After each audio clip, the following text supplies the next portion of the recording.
10 years ago, Malaysian Airlines Flight 370 took off from Kuala Lumpur International Airport, destined for Beijing Capital International Airport. Its last transmission was a haunting good night.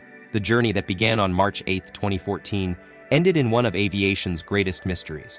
Now, with the location finally revealed, we're going to uncover what went wrong and how it all connects. Clues we've had right under our noses this entire time. Get ready to dive into one of history's most baffling mysteries, Malaysia Airlines Flight 370, or MH370. This Boeing 737-2H6ER with registration 9MRO and a serial number that reads 2842 was the 404th plane off the production line when it first took to the skies on May 14, 2002. Just a week later, on May 31, 2002, MH370 officially joined Malaysia Airlines fleet. Powered by two mighty Rolls-Royce Trent 892 engines, this aircraft could carry up to 282 passengers at a time. Now, it's worth noting that before its ill-fated journey, MH370 had an uneventful history. Except for one minor mishap in August 2012, when it suffered a tiny wingtip break during taxiing at Shanghai Pudong International Airport. Regular maintenance checks were performed on this aircraft, including a thorough check on February 23, 2014, and some crucial work on the crew oxygen system on March 7, 2014, but nothing seemed amiss. Imagine a plane that's been given the green light, all safety checks are done, airframe and engines are good to go. Malaysia Airlines Flight 370 had it all. It was certified safe for takeoff on March 8, 2014, but what happened next would leave everyone stunned. This flight was supposed to be smooth sailing. Just 5 hours and 34 minutes long, burning around 82,000 pounds of fuel in the process. As the clock struck to 42 Malaysian time, Flight 370 roared down runway 32R and took off into the sky. Air traffic control gave them the thumbs up to soar up to flight level 180. That's 18,000 feet or 500 meters above sea level. Here's the interesting part. During pre-flight communication with ATC, it was the first officer who took the lead while the plane was still on the ground, and as soon as they were airborne, Captain took control of the conversations with air traffic control. Get ready for some high-tech takeoff action. As soon as Flight 370 soared into the sky, it bid farewell to airport controllers and switched to Lumpur Radar air traffic control. These guys are like air traffic ninjas, handling all planes in peninsular Malaysia and nearby waters. The crew was told by Lumpur Radar to climb up to 35,000 feet, which they did by Zelaran 46, reporting back on time. They checked in again at 108 to confirm their new altitude. But here's the thing, that's not the last we hear from them. An automated message pops up at 106 Malaysian time, giving us a glimpse of where Flight 370 was before everything went dark. Let's break down what was happening on board Flight 370 just before things took a turn.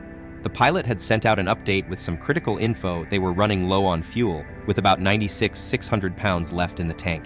Just over an hour earlier, at 1 hour and 19 minutes and 30 seconds, Captain Zahari confirmed the plane was switching from Lumpur Radar to Ho Chi Minh ACC. Everyone was expecting the crew to reach out to air traffic control once they entered Vietnamese airspace, but that never happened. Meanwhile, another pilot on a nearby flight tried calling Flight 370 around 130 UTC, a move to pass along an important message from Vietnamese ATC for the crew to reconnect. Here's what happens next. The captain of another nearby plane hears nothing but garbled voices and static coming from Flight 370's cockpit. This is a huge red flag because normal communication with a plane shouldn't sound like a radio static party. The crew tried reaching out again at 20:39 am and then a second time at 20:13 in the morning, still no response. But here's the weird part, their emergency system did light up, acknowledging the attempts to contact them. At this point, it was clear that something was off. The plane had vanished from radar screens and all efforts to reconnect were met with eerie silence. The clock started ticking. It was time to search for MH370 or what remained of it. When the plane vanished, a crucial clue emerged from its lost communication trail. Inmarsat, a British company specializing in satellite telecom, played a pivotal role by analyzing hourly signals sent automatically by the aircraft's onboard system. These are known as handshakes. These regular checks between the plane and the satellite showed that the aircraft's comms were still up and running, desperately trying to connect. Although these handshakes didn't reveal exact locations, they gave investigators vital data on how far away the plane was from the satellite at different times. Imagine being able to track down a missing plane by analyzing the subtle changes in its hello signals to a satellite.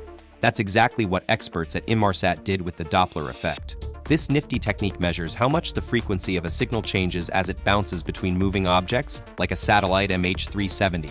By tracking these shifts in frequency, Inmarsat analysts created a series of arcs or possible flight paths based on where the plane was located relative to the satellites when they last heard from each other. This cutting-edge work helped investigators pinpoint potential hotspots for search efforts and led them thousands of kilometers west of Australia, over the vast southern Indian Ocean. The radar silence was shattered when experts pieced together the plane's final hours, hinting it might have kept flying till fuel ran out, maybe even crashing into the ocean. But there was no concrete evidence to back that up. No debris? That raised some serious eyebrows and flipped the whole narrative from a terrible accident to something much more sinister, a deliberate disappearance act.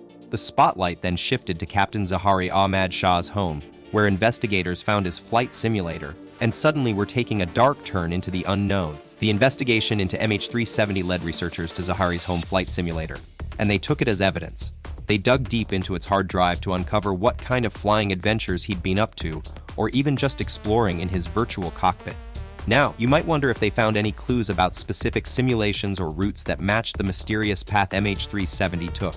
The truth is, their findings were kept under wraps. No official statements or confirmation came out about what was on Zahari's simulator. However, a confidential police document from 2016 spilled some beans.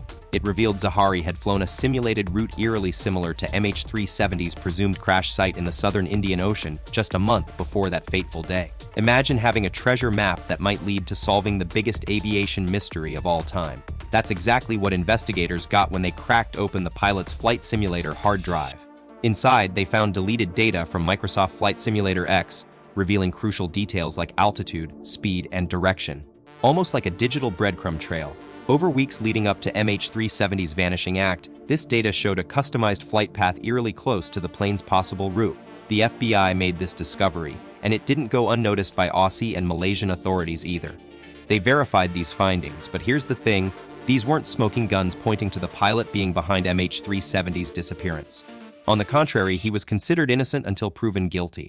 So where did the search party head next? They started right where it all went wrong, in the South China Sea, where the doomed plane last spoke with air traffic control. The mystery deepened as experts dug into satellite data, revealing a possible twist. The plane might have taken an unexpected turn off course. This breakthrough led to a massive expansion of the search zone in the southern Indian Ocean and sparked an incredible global team effort. Countries like Australia, Malaysia, China, the US, and more joined forces, sharing ships, planes, and satellites to help crack the case.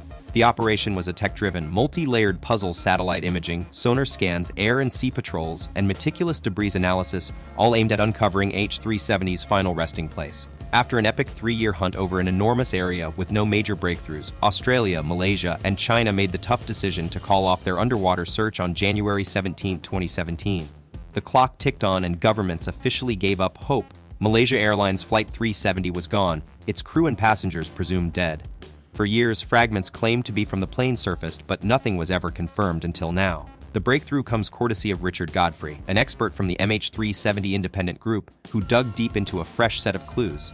By studying weak signal propagation using amateur radio data, he narrowed down the search zone to about 2,000 kilometers west of Perth, Australia, in the southern Indian Ocean. This new focus area is tiny compared to the last search zone from 2017, covering only 18,000 square kilometers instead of a whopping 120,000 square kilometers. Imagine using super weak radio signals as a homing device to track down the missing MH370 plane. That's exactly what Mr.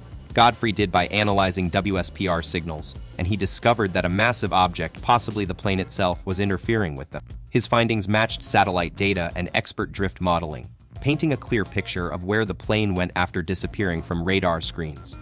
The crazy thing is, he thinks the plane's been hiding in plain sight all along, but we couldn't find it because those pesky signals were being disrupted.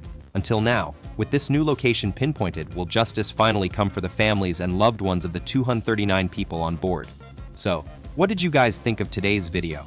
Hit that like button if you found it helpful, and don't forget to smash that subscribe button for a non-stop stream of awesome content.